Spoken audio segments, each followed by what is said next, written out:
আসসালামু আলাইকুম ওয়া রাহমাতুল্লাহি ওয়া বারাকাতুহু।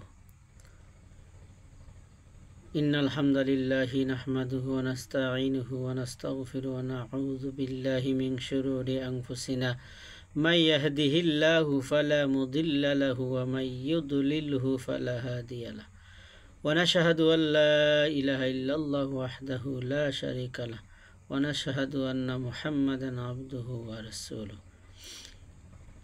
আমি প্রিয় ভাই রাকিব সাহেবের উদ্দেশ্যে বলতে চাই, ভাই আপনি যে পাগলামি শুরু করছেন, এই পাগলামির কারণে আপনার ঈমান নষ্ট হয়ে যাইতেছে দিনের দিন।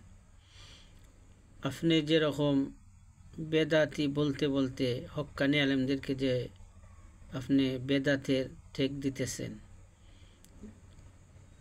আমি দেখতেছি তাদের সম্মানহানির পরিবর্তে আপনার সম্মানহানি হইতেছে। আপনার মা বাবা কথা শুনতেছে।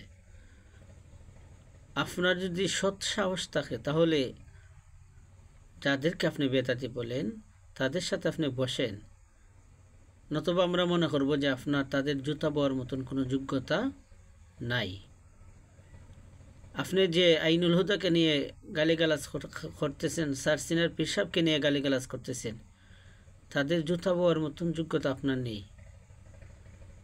সারসিনা এমন একটি দরবার যে প্রত্যেকটা মাসলাকের মানুষ সারসিনা দরবারকে হক বলে, এবং এই আপনি হক একটি দরবারের উপরে যে জুলুম করতেছেন, আপনার অচিরেই পতন হবে। এই জন্য আমি বলবো ভাই, কালেমা পড়েন, তাওবা করেন, আবার ইমানের পথে চলে আসেন। এটা ছোট ভাই হিসেবে আপনার প্রতি আমার বিনীত আহ্বান। আর এরকম হক্কানি আলেমদেরকে নিয়ে আপনার কটূক্তি করবেন না, নিজের সম্মান আপনাকেই বাঁচাতে হবে। আপনি আজকে যাদের উস্কানিতে আপনি এই হক্কানি আলেমদেরকে দিনে দিনে আপনি কোনে জামাতি কোনে সালাফি পরিচয় দিতেছেন, আসলে আপনার সঠিক পরিচয় নেই। তাতে আমরা ধরে নেব আপনার জন্মের মধ্যে সমস্যা আছে, আপনার জন্মের সঠিক তথ্য নেই।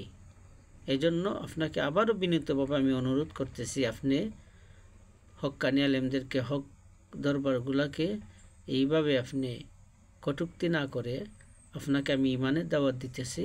আপনি তাওবা করেন, কালিমা পড়েন, পুনরায় আবার আপনি সঠিক রাস্তায় ফিরে আসেন। এটা আমার আহ্বান আপনার প্রতি। আসসালামু আলাইকুম ওয়া রাহমাতুল্লাহি ওয়া বারাকাতুহু।